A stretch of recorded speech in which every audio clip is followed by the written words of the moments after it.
Guys, welcome to Zenith classes. ये जो class है वो ज्योमेट्री की चल रही है और ये जो क्लास का नंबर है वो आज आपका 13 क्लास होगा। इससे पहले मैंने आपको 12 लेक्चर दे दिए हैं। अगर आपने उन क्लासेस को नहीं देखा है तो उस क्लासेस को पहले देख लीजिए।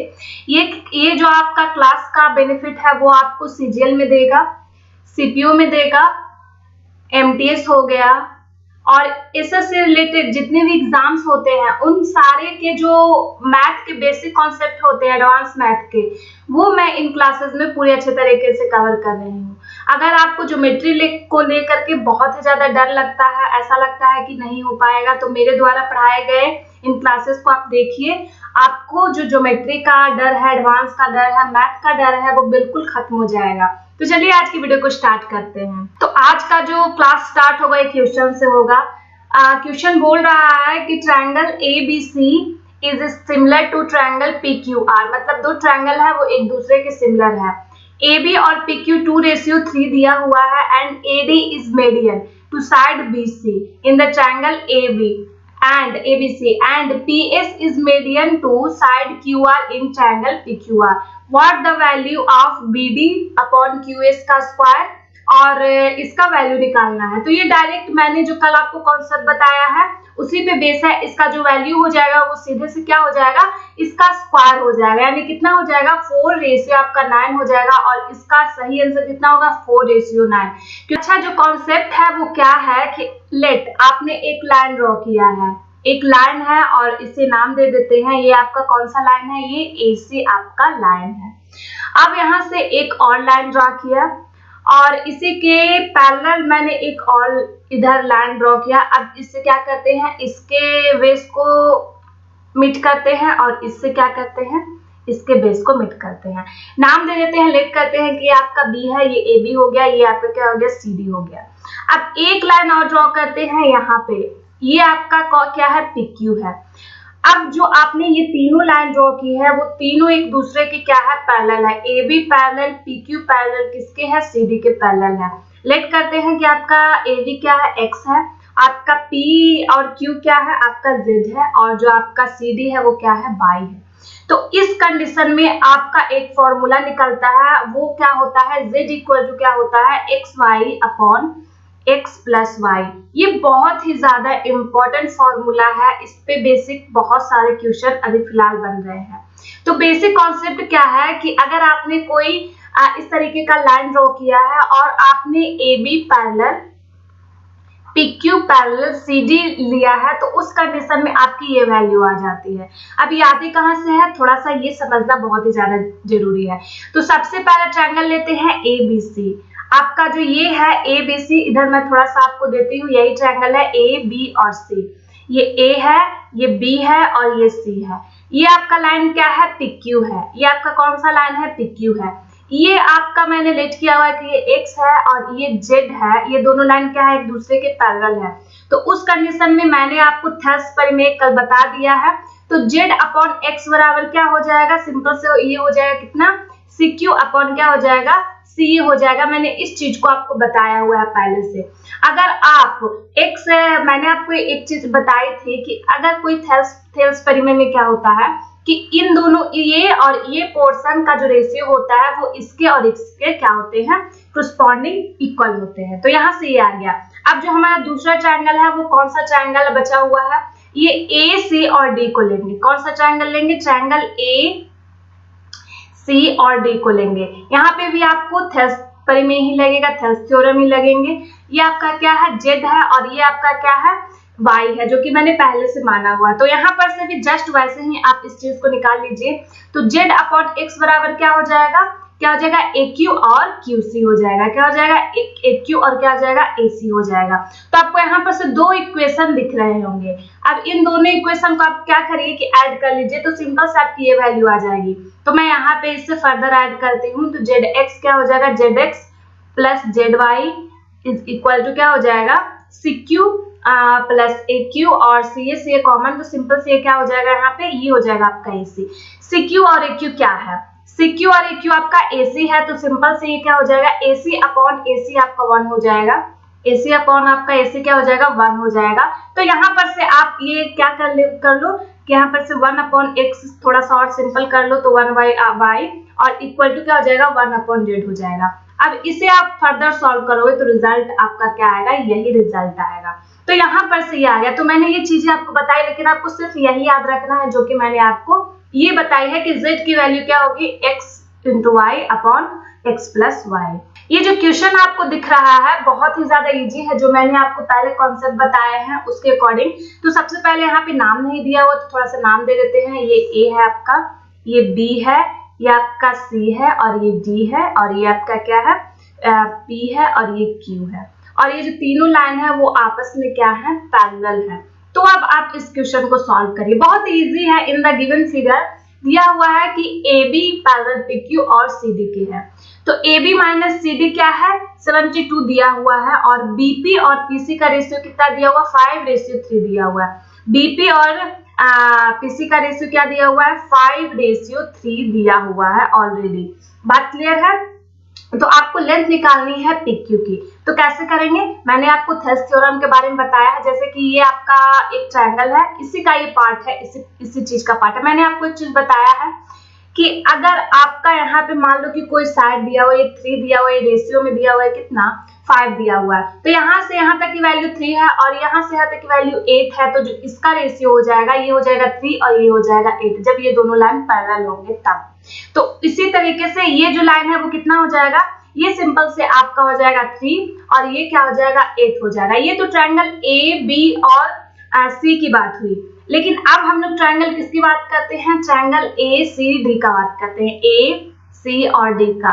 ये आपका लाइन है, ये पैरेलल है, ये पैरेलल है। क्लियर है। अगर ये 3 है, इसमें आप देखोगे कि अगर 3 है, ये 8 है, ये 3 है, ये 5 है, तो यहाँ पर भी आप सिंपल से देखोगे ये हो जाएगी आपकी 8 और ये हो जाएगी आपकी 5। तो आप देख रहे होंगे कि एक PQ की वैल्यू 3 आ रही है, एक PQ की वैल्यू 5 आ रही है। तो इसे हमें इक्वल करना है, तो सिंपल से जो रेशियो मेथड होती है वहां से इक्वल कर देते हैं। थोड़ा सा लिख देती हूँ ताकि आपको अच्छे से क्लियर हो। यहाँ पे PQ और AB का रेशियो क्या आ रहा है, आपका PQ और AB का रेशियो आ रहा है कितना, 3:8 आ रहा है। और सेकेंडली क्या आ रहा है, यहाँ पे PQ और CD का रेशियो क्या आ रहा है, CD का रेशियो आ रहा है कितना आपका 5:8। अब देखोगे कि ये 3 है, ये 5 है, तो सिंपल से इसे क्या करेंगे, अगर 5 से मल्टीप्लाई करते हैं तो ये 15 रेशियो कितना आ जाता है, 40 आ जाता है और ये कितना आ जाएगा आपका 15:24 आ जाएगा। तो आपको यहाँ पे डिफरेंस दिख रहा होगा, इन दोनों का डिफरेंस आपका कितना है, 16 इन दोनों का डिफरेंस है, 16 डिफरेंस है इन दोनों का। और 16 का वैल्यू आपका AB माइनस CD का वैल्यू यहाँ पे दिया हुआ है 72। तो एक रेशियो का वैल्यू कितना आ जाएगा, एक यूनिट का वैल्यू आ जाएगा 4.5। सिंपल है। और आपसे पूछ रहा है PQ ऑलरेडी पहले से 15 आया हुआ है, तो इसे आप मल्टीप्लाई कर लीजिए 15 × 4.5। यहाँ पर से आपका जो आंसर है वो सिंपल से कितना हो जाएगा, 67.5 सेंटीमीटर आपका 1 ऑप्शन हो जाएगा। यहाँ पे मैं आपको एक बहुत ही अच्छा सा कॉन्सेप्ट बताऊंगी जिसपे कि पहले क्वेश्चन नहीं बनते थे, लेकिन अभी जो CPU का एग्जाम हुआ है रिसेंट वाला, उसमें ये क्वेश्चन देखने को मिला है। तो कुछ भी नाम ले लेते हैं, आपका ये A है, ये B है, ये C है। अब एक लाइन ड्रॉ करते हैं जो कि BC के पैरेलल है, इसे नाम देते हैं, ये क्या है, DE है। एक लाइन इसमें और ड्रॉ करते हैं जो कि क्या है, DE और किसके पैरेलल है, BC के पैरेलल है, इसका नाम देते हैं आपका क्या है, ये FG है। क्लियर है बात। और ये जो लाइन है वो तीनों एक दूसरे के पैरेलल है, मतलब कि जो DE है, जो FC है और जो BC है, वो तीनों एक दूसरे के पैरेलल है। इस लाइन को करते हैं कि ये X है, अगर ये Y है, ये Z है। तो यहाँ पर से आपको एक चीज दिखने को मिलेगी कि अगर मैं आपसे बोलूं कि ट्रायंगल ADE है, 3 ट्रायंगल दिख रहा है, एक छोटा ADE, दूसरा आपको ट्रायंगल दिख रहा होगा AFG और तीसरा ट्रायंगल आपको दिख रहा होगा AB और C। 3 ट्रायंगल दिख रहा होगा। तो इस कंडीशन में आपको एरिया निकालना होगा। तब कैसे निकालोगे, सिंपल से आप क्या करना कि x², ये जो साइड है उसका स्क्वायर, और जो सेकंड है वो क्या हो जाएगा, ट्रायंगल AFG का क्या हो जाएगा, y² और ट्रायंगल ABC का क्या हो जाएगा, z²। ये आपका क्या हो जाएगा, तीनों ट्रायंगल का एरिया का क्या हो जाएगा, रेशियो हो जाएगा। ये तीनों ट्रायंगल, ये छोटा उससे बड़ा और उससे बड़ा। अब यहाँ पे एक चीज और आती है, तो पहली चीज है, और दूसरी चीज आपसे ये भी पूछा जाएगा कि अगर आपको ADE एक ट्रायंगल है उसका रेशियो, और आपको बताना है किसका, क्वाड्रिलेटरल BEGF का रेशियो, क्वाड्रिलेटरल आपका जो बचा हुआ है एक और FGBC का रेशियो, FGBC का रेशियो, F क्वाड्रिलेटरल FG और CV का रेशियो, आपको इन तीनों का रेशियो पूछेगा तो कैसे करेंगे, सिंपल से। तो इसका पता है कि जो एरिया का रेशियो क्या होगा, ये आपका एक्स स्क्वायर होगा ट्रायंगल ADE। अब इसका रेशियो निकालना है, इस पोर्शन का रेशियो निकालना है आपका, तो कैसे निकालेंगे, ये वाला जो क्वाड्रिलेटरल है, ये जो क्वाड्रिलेटरल है इसका रेशियो निकालना है। तो सिंपल से हम लोग कैसे निकालेंगे इसका रेशियो सिंपल से निकालेंगे कैसे, ये हो जाएगा आपका बाई स्क्वायर माइनस एक्स स्क्वायर, इन दोनों को ऐड करेंगे। और इसी तरीके से नीचे वाला कैसे निकलेगा, Z square minus by square. तो ये बहुत ही इंपॉर्टेंट कॉन्सेप्ट है जो कि आपके एग्जाम के पॉइंट ऑफ व्यू से बहुत ही ज्यादा इंपॉर्टेंट है। यहाँ पर से हम लोग देखेंगे कॉन्ग्रुएंसी ऑफ ए ट्रायंगल। मैंने आपको कल सिमिलैरिटी पढ़ाया है, आज कॉन्ग्रुएंसी यानी कि सर्वांग समता। आखिर ये है क्या, मैंने आपको कल समरूपता बताया था, सिमिलैरिटी बताई थी, आज हम लोग देखेंगे सर्वांग समता। मैंने आपको कल सिमिलैरिटी के बारे में बताया था कि जो शेप होती है वो दोनों की क्या होती है, सेम होती है, लेकिन साइज डिफरेंट हो सकते हैं। लेकिन यहाँ पे क्या होता है, कॉन्ग्रुएंसी का मतलब क्या होता है कि इनमें शेप और साइज तीनों सिमिलर होंगे। मतलब कि एक ट्रायंगल है तो ये जो ट्रायंगल है वो दूसरे ट्रायंगल का बिल्कुल शेप में, साइज में, साइड में, एंगल में सब क्या होंगे, तीनों एंगल, तीनों साइड सब कुछ बराबर होंगे, तभी ये ट्रायंगल क्या होगा, कॉन्ग्रुएंस होगा। तो सबसे पहले हम लोग क्या करते हैं कि दो ट्रायंगल ड्रॉ करते हैं। ये आपका दो ट्रायंगल है,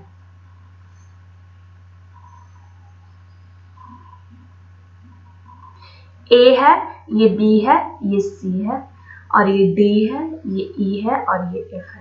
सिंपल से मैंने दो ट्रायंगल, और अभी फिलहाल मानते हैं कि ये दोनों ट्रायंगल क्या है आपका, सिमिलर है, यानी कि क्या है, समरूप है। तो सिमिलर का कंडीशन क्या है कि इनको अगर ये एंगल मानते हैं, ये A D के बराबर है, B क्या है आपका E के बराबर है, और जो C है वो किसके इक्वल है, F के इक्वल है। किसके इक्वल है, F के इक्वल है। तो मैंने आपको बताया था सिमिलरिटी कब होगी, जब एंगल A इक्वल किसके होंगे, एंगल D के, एंगल B इक्वल किसके होंगे, एंगल E के, और एंगल C इक्वल किसके होंगे, एंगल F के। और ये तो कोरोस्पोंडिंग साइड इक्वल होंगे, और जो कोरोस्पोंडिंग इसके साइड्स होते हैं, कोरोस्पोंडिंग एंगल इक्वल होगा, और कोरोस्पोंडिंग साइड्स क्या होंगे, BC upon EF equal to क्या होंगे, AC अपॉन क्या होगी, DE, और जो तीसरा होगा क्या होगा, AB अपॉन क्या हो जाएगा, DE हो जाएगा, AB upon DE, AB upon DE। Actually में ये AC किसके बराबर है, AC क्या है, DF है, तो ये आपका क्या हो जाएगा, DF हो जाएगा, ये DF हो जाएगा, और ये DE हो जाएगा। ये हुआ कंडीशन किसका, सिमिलरिटी का। लेकिन अगर ये रेशियो किसके बराबर हो जाए, 1 के बराबर हो जाए, तो क्या हो जाएगा आपका, जो दोनों ट्रायंगल है वो सिमिलर से क्या हो जाएगा, कॉन्ग्रुएंट हो जाएगा। मतलब कि जब किसी साइड का जब रेशियो की जो वैल्यू होती है वो 1 हो जाती है, तो दोनों ट्रायंगल क्या हो जाते हैं, सर्वांगसम हो जाते हैं। जब 1 हो जाएगी तो आपको सिंपल से पता है कि साइड एंगल तो इक्वल होंगे ही, साइड भी इसमें इक्वल होगी, यानी कि BC क्या होगी, EF के बराबर होगी, और जो आपकी AC होगी वो क्या होगी, DF के बराबर होगी, और जो आपका एक और एंगल है AB है वो किसके बराबर होगी, DE के बराबर होगी।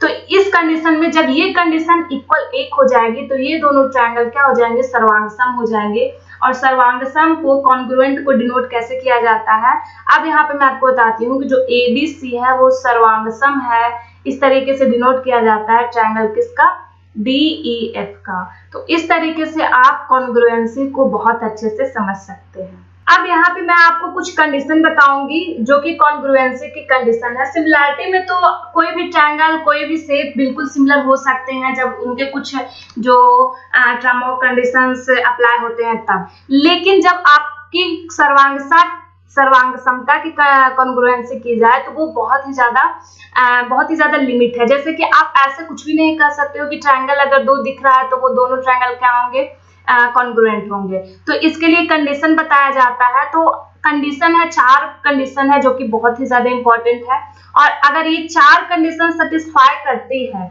तो आपका क्या होगा, जो दोनों ट्रायंगल है वो आपस में कॉन्ग्रुएंस होगा। तो जो सबसे पहला कंडीशन होता है वो आपका क्या होता है, एस एस एस कंडीशन।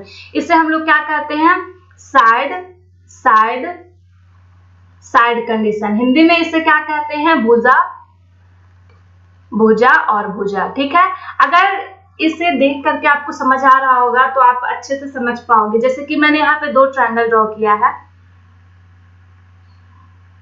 ये आपका ए है, ये बी है और ये आपका क्या है, सी है। अब दूसरा ट्रायंगल है जो कि क्या है आपका, डी है, ई है, एफ है। जब दो ट्रायंगल आपको दिखे और दोनों ट्रायंगल के तीनों साइड आपस में इक्वल हो, आपस में इक्वल हो, जैसे कि ए बी क्या है, ए बी किसके इक्वल होने चाहिए, सी डी के, ए सी किसके इक्वल होना चाहिए, डी ई के, और जो बी सी है वो किसके इक्वल होना चाहिए, ई एफ के। तब ये जो दोनों ट्रायंगल है वो आपस में क्या होंगे, सर्वांगसम होंगे, आपस में कॉन्ग्रुएंट होंगे। अब आप ऐसा मत करना कि ए बी को इक्वल कर देना डी एफ के, तो इस कंडीशन में ये जो कंडीशन है वो बिल्कुल फेल हो जाएगा। अगर ए बी को अगर आपने 5 लिया है तो आपको डीई को 5 लेना है, 5 सेंटीमीटर। अगर एसी को लिया आपने 4 तो आपको डीएफ को लेना है 4, और बीसी को आपने लिया है 3 तो आपको क्या करना है कि ईएफ को भी लेना है 3। अगर आप ऐसा करते हो कि ए बी को लेते हो 6 और एडी को लेते हो 4 तो ये कंडीशन फेल हो जाती है। कंडीशन यही है कि ये जो तीनों साइड है वो बिल्कुल इक्वल होनी चाहिए।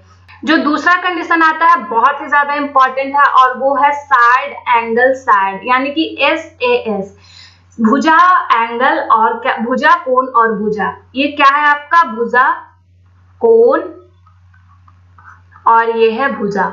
तो ये वाला बहुत ही ज्यादा इंपॉर्टेंट है। लेट करते हैं कि यहाँ पे आपका दो ट्रायंगल है,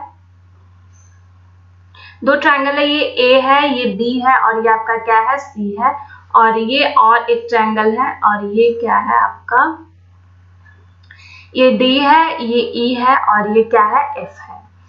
तो भुजा जैसे कि ये साइड है और एंगल है, और साइड से पता चल रहा होगा कि दो साइड क्या होने चाहिए, इक्वल होने चाहिए। मतलब कि मैंने ये साइड, ये मानते हैं ये और ये क्या है, इक्वल है, ये दोनों इक्वल है, दो साइड हो गए, ठीक है। और इन दोनों साइड के बीच के एंगल, बहुत सारे लोग गलत क्या कहते हैं कि दो साइड तो ले लेते हैं, बिल्कुल सही है उनका, लेकिन वो बीच के एंगल को ना लेकर के उनके जो और दो अदर एंगल होते हैं उससे लेते हैं। दोनों साइड के बीच का एंगल, मतलब ये साइड और ये साइड के बीच का एंगल, ये बिल्कुल नहीं है। अगर आप इस एंगल को पिक कर रहे हो तो इन दोनों साइड को लेना होगा, ये साइड को और ये साइड को इक्वल करना होगा, तब जाके ये आपका क्या होगा, ट्रायंगल सर्वांगसम होगा। ये बात आपको करना होगा क्लियर, क्योंकि बहुत सारे स्टूडेंट के माइंड में होती है ये गड़बड़ी कि अगर मानते हैं कि दो ट्रायंगल लेते हैं, एक साइड इक्वल किया इसके और ये इक्वल कर दिया इसके, और एंगल ले लेते हैं इस साइड का, जो कि बिल्कुल गलत है। अगर आपने कोई ट्रायंगल ड्रॉ किया है, कोई आपका ट्रायंगल है, अगर ये साइड इसके इक्वल है, ये साइड इसके इक्वल है, तो आपका इसके बीच का एंगल लेना होगा। बात क्लियर है। अब जो हमारा नेक्स्ट है ये भी बहुत ही ज्यादा इंपॉर्टेंट है, और ये है क्या, एंगल एंगल और साइड, भुजा भुजा, कोण कोण और क्या है, भुजा है। तो ये कैसा है, सबसे पहले इसके लिए क्या करते हैं, एक ट्रायंगल ड्रॉ करते हैं। ये आपका ए है, ये बी है, ये सी है, और ये दूसरा ट्रायंगल क्या है आपका, डी ई एफ है। ये दूसरा अदर ट्रायंगल है, ये आपका क्या है, डी ई एफ है। तो जैसा कि आपको कंडीशन दिख रहा है, एंगल साइड एंगल, ये आपका क्या है, एंगल है और क्या है, साइड, यानी कि दो एंगल और एक साइड, दो एंगल और एक साइड। अगर आप ए को इक्वल करते हो किसके, डी के इक्वल करते हो, और जो दूसरा साइड है वो लेते हैं कि आपका जो बी है वो किसके है, ई के इक्वल है, और एक साइड लेते हैं कि ये जो साइड है आपका बीसी है वो ई एफ के बराबर है। तो ये क्या हो जाएगा, आपका सर्वांगसम हो जाएगा। और ये कैसे होगा, आपको एक बात पता होना चाहिए कि अगर किसी भी ट्रायंगल के दो साइड इक्वल है तो तीसरा साइड तो खुद ब खुद इक्वल हो जाएगा। और जब इन दोनों साइड का अगर रेशियो 1 करते हैं, 1:1 करते हैं, तो सिंपल से जो ये दोनों ट्रायंगल है वो क्या हो जाएंगे, सर्वांगसम हो जाएंगे। ये इंपॉर्टेंट बहुत ज्यादा है। ये आपका जो कंडीशन है वो क्या है, RHS है, RHS है। और ये जो अप्लाई होता है वो किसमें होते हैं, राइट एंगल ट्रायंगल में अप्लाई होते हैं। ये एकमात्र ऐसा कंडीशन है, राइट एंगल ट्रायंगल के लिए सबसे पहले दो राइट एंगल ड्रॉ करते हैं। ये आपका ए है, ये आपका बी है, ये आपका सी है। इसका जो प्रॉपर्टी है कि ये एक एंगल क्या होगा, 90 डिग्री होगा। दूसरा राइट एंगल ट्रायंगल ड्रॉ करते हैं। ये आपका क्या है, इसे भी नाम देते हैं कि ये डी है और ये ई है और ये क्या है, एफ है, और इसका भी एक साइड क्या है, राइट है। तो RHS कैसे अप्लाई होगा, RHS का कॉन्ग्रुएंसी, तो इसका सिंपल सा मतलब है कि एक साइड क्या होना चाहिए, एक एंगल क्या होना चाहिए, राइट होना चाहिए, और इसके जो दो साइड हैं वो आपस में क्या होने चाहिए, इक्वल होने चाहिए। मतलब ये साइड इक्वल होगा इसके और ये साइड होगा इक्वल इसके होगा। तो इस कंडीशन में ये जो दोनों ट्रायंगल हैं वो आपस में क्या होंगे, सर्वांगसम होंगे। मतलब कि RHS की प्रॉपर्टी से सर्वांगसम होंगे। मतलब कि अगर आपका मान लो कि ये एंगल दिया हुआ है आपका 5, ये एंगल दिया हुआ आपका 12, ये एंगल दिया हुआ आपका 13, तो ये भी क्या होगा, 5 होगा, 12 होगा, 13 होगा। यहाँ पे मैं आपको एक स्पेशल केस बताऊंगी आइसोसेलेस ट्रायंगल का, क्योंकि जो ज्योमेट्री में है वो स्पेशल केस बहुत ही ज्यादा बनते हैं आइसोसेलेस ट्रायंगल के, क्योंकि वो थोड़ा सा डिफरेंट है और अलग ट्रायंगल से। तो जो आइसोसेलेस ट्रायंगल होते हैं, जो आइसोसेलेस ट्रायंगल है उसका ये बहुत ही ज्यादा बेसिक चीज है जो कि आपको समझना है। तो आइसोसेलेस ट्रायंगल की प्रॉपर्टी क्या होती है कि लेट करते हैं कि आपका ये एक ट्रायंगल है, ये ए है, ये बी है और ये सी है। इस पे क्या करते हैं कि आपको पता है कि इसके दो साइड क्या होंगे, इक्वल होंगे। तो एडी हम यहाँ पे एक लंब ड्रॉ करते हैं। एडी आपका क्या है, लंब है। एडी आपका क्या है, लंब है। एडी आपका यहाँ पे लंब है। आपको एक बात मैंने पहले भी क्लियर किया है कि अगर आइसोसेलेस ट्रायंगल की बात की जाए तो एडी आपका क्या क्या होगा, ये तो सबसे पहले होगा आपका परपेंडिकुलर, उसके बाद ये इसी को हम लोग हाइट भी कहेंगे, यही होगा आपका एंगल बाइसेक्टर होगा। यही आपका होगा क्या, मीडियन, यही आपका क्या होगा, परपेंडिकुलर बाइसेक्टर।